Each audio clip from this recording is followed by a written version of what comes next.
Vous écoutez Vivre une vie dynamisée par l'Esprit, le podcast où l'on plonge ensemble nos regards dans les Écritures. Je m'appelle David Claric et sur ce podcast, je vous propose de prendre un temps de réflexion sur le thème « Dieu t'a choisi ». Ces podcasts sont là pour vous encourager à développer une vie d'intimité avec Dieu, avec Jésus et vivre une vie dynamisée par la puissance du Saint-Esprit. Bonjour à tous, aujourd'hui je vous propose donc de développer le thème « Dieu t'a choisi ».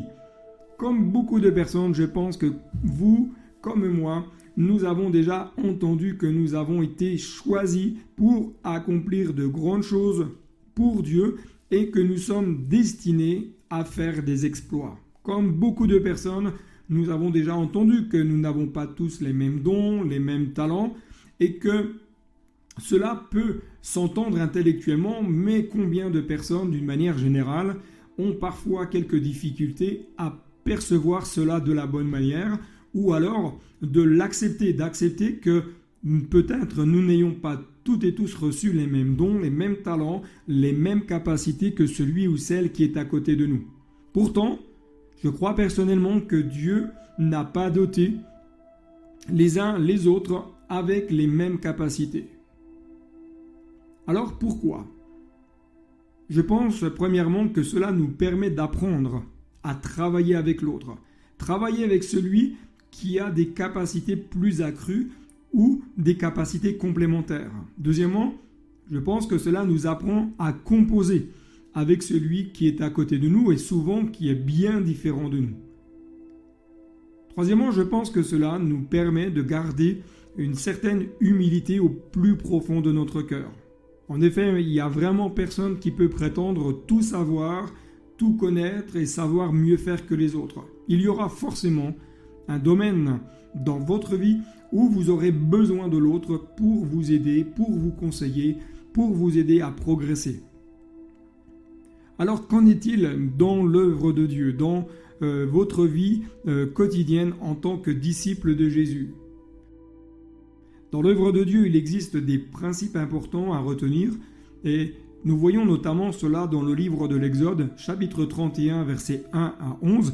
Si vous avez la possibilité de prendre quelques instants pour lire, réfléchir et méditer sur ce texte, cela va vous apporter certains éclaircissements. Parce qu'au travers de ces quelques versets, on voit très simplement que Dieu choisit et qu'il établit. Dieu va choisir un homme du nom de Bethsaël et il va l'établir. Vous savez, je crois que Dieu est bien plus sage que nous parce qu'il connaît nos cœurs, il connaît nos faiblesses, il connaît nos qualités, il connaît nos défauts, il connaît nos défaillances, mais il connaît aussi nos points forts. Et pourtant, Dieu va choisir des hommes et des femmes qui, vous comme moi, ont des forces et des faiblesses. Dans l'hébreu, littéralement, Dieu nous appelle par notre nom. Il nous invite donc à l'ouvrage, il nous invite à nous mettre en mouvement, il nous invite à nous mettre en action. Un deuxième principe qui est à retenir, c'est que Dieu nous choisit pour accomplir son œuvre. Et pour cela, il va nous doter de compétences qui vont être transmises, communiquées par l'Esprit. Et l'Exode, chapitre 31, versets 1 à 11, va mettre l'emphase dans ce texte sur l'importance de l'action du Saint-Esprit dans nos vies en vue d'accomplir non notre propre œuvre, mais pour accomplir ce que Dieu nous ordonne. Et cela devrait nous interpeller et nous questionner. Tout d'abord, se poser la question suivante, Dieu m'a-t-il vraiment choisi pour la tâche que je suis en train d'accomplir ? Ça, c'est une vraie question à se poser parce que parfois, on prend des chemins, on prend des directions, on commence à se mettre en mouvement et à accomplir certaines choses, certaines tâches que parfois Dieu ne nous a pas demandé. Deuxièmement, la question que nous devrions nous poser, c'est est-ce que nous exerçons les choses avec l'aide de l'Esprit ou alors est-ce que nous exerçons les choses par nos propres capacités ?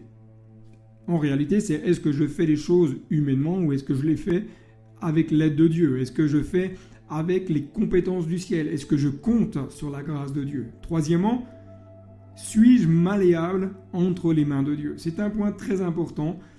Nous devons apprendre à être malléable, à se laisser façonner par la puissance de Dieu. Ensuite, l'Exode nous parle des capacités qui viennent de l'Esprit. Nous voyons dans ces quelques versets que Dieu va revêtir de sagesse, c'est-à-dire qu'il va donner de la prudence et de l'adresse en vue d'accomplir ce à quoi Dieu appelle. Deuxièmement, il revêt d'intelligence.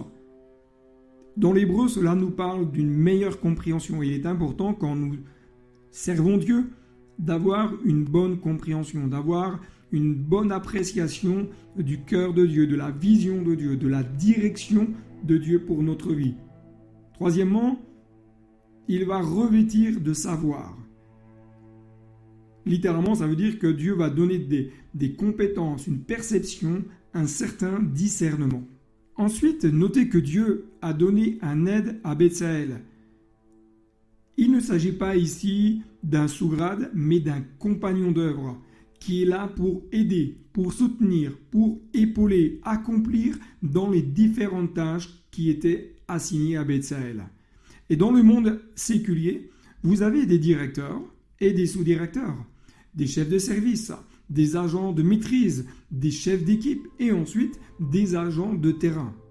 Différents positionnements, vous serez d'accord avec moi, et pourtant chacun est complémentaire et indispensable aux autres. Au travers de cela, la Bible nous apprend à respecter et à prier pour nos autorités et pour ceux qui nous gouvernent. La Bible nous apprend également à servir et accomplir notre tâche avec joie. Et enfin, la Bible nous apprend à nous conformer au plan que Dieu trace pour notre vie. Chacun a besoin de l'Esprit de Dieu. Chacun a besoin d'être éclairé par son cœur. C'est pourquoi il nous appartient et il vous appartient à veiller à ce que votre cœur soit toujours dans cette dépendance du Saint-Esprit et soumis à la volonté de Dieu. J'espère que ce podcast vous a encouragé. Je vous dis à très bientôt et n'oubliez pas, le meilleur est devant. Bye bye.